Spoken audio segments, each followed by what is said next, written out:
Эмиль Гастаров. Ваши аплодисменты. Я бы даже попросила, Эмиль, тебя остаться. Иди к нам сюда. Гармония. Теперь это крыло, я с вами. Мы с вами, Эмиль. Да.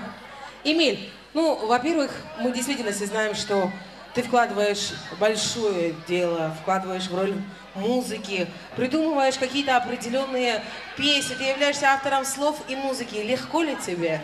С таким народом, конечно, очень легко, если честно. Ассаламу алейкум.